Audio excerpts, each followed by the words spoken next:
and welcome to the Men on the Path to Love podcast, the Why Should I Have to Change episode. I'm Bill Simpson, your host. I coach men who are struggling in relationship, how to communicate effectively, build trust, and deepen intimacy so that they can be the best version of themselves in relationship and live the life they love. So I got this email from a listener who heard the True to Yourself episode and was like, look, man, if I'm supposed to be true to myself, then why should I have to change? Why doesn't she change? Well, this isn't the first time I've heard this, and I think it's a legit question. And thanks for the email, by the way.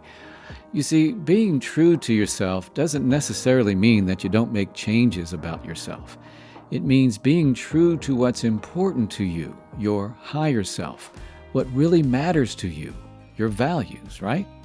Not giving up yourself in order to be in a relationship or for anyone else.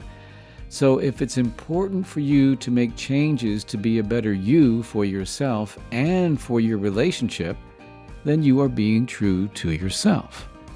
You know, a question that I often ask men that I'm coaching is, how is what you're doing now working for you?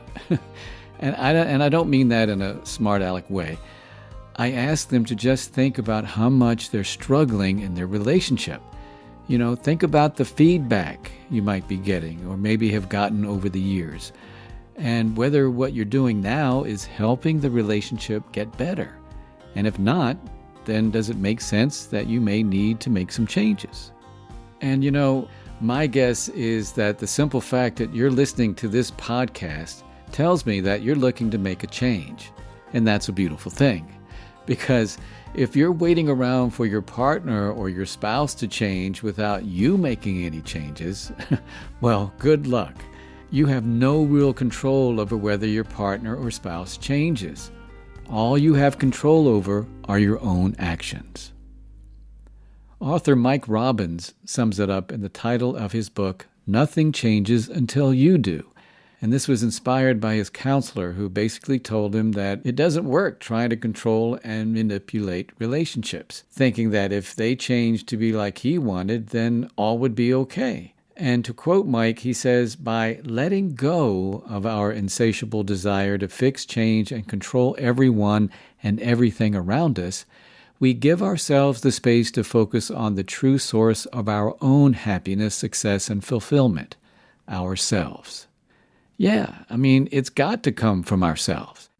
No matter how much my spouse or partner or anyone else wants me to change, for change to really take hold, it's got to come from me, for me. When I change for the better, anyone else I'm in relationship gets to reap the benefits.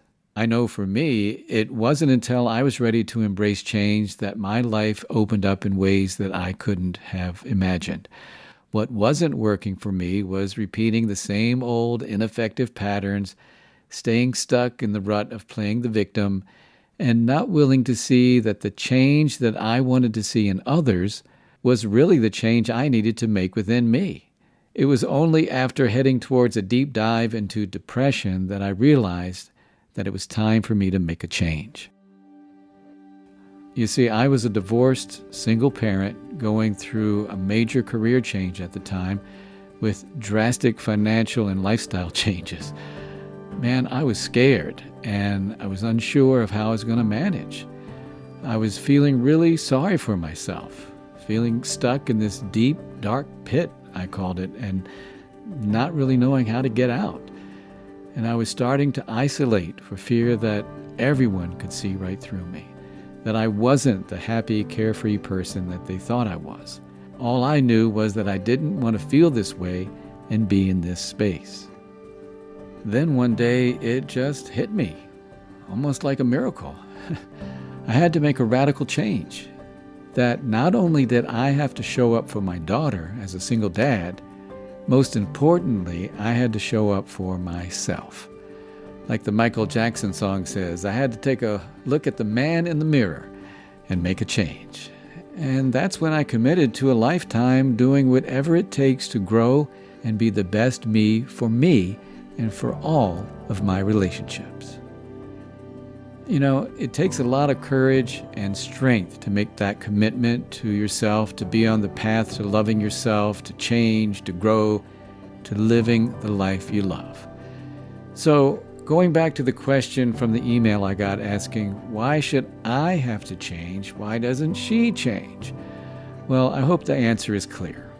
It's the only real way for it to work. Because focusing on anyone else to change and having expectations that they will change can only lead to disappointment and frustration. Try focusing on yourself and your actions. That's all you have control over. And take a line from Gandhi: be the change you wish to see in the world. And we can twist it around a little bit to say, be the change you wish to see in your relationship. Now, that sounds all good in theory, right? Yeah, well, I got to tell you, change is hard, man. You'll hear me say this a lot. Our brain does not want to change. It wants to do what it's used to doing or is familiar with, whether it's good for us or not.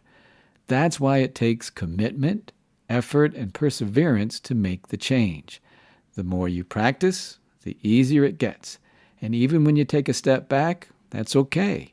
Accept it and keep practicing and keep on keeping on. A great way to measure your progress is looking backward and seeing how far you've come. For example, when I look back to when I was a single dad and where I am now, I am light years from that place. I'm even in a different place than I was 5 years ago. It's an ongoing process as I continue to stay committed to my growth and living the life I love. Well, that's going to do it for this episode of the Men on the Path to Love podcast, the Why Do I Have to Change episode. I'm Bill Simpson, your host. Thank you for listening and taking the time to learn and grow to be a better you in relationship. And remember, if you have any challenges in your relationship you need help with, or have any feedback or suggestions for the show, or just want to get on my email list, email me at bill@pathways2livingwell.com. That's bill@pathways, plural, to livingwell.com.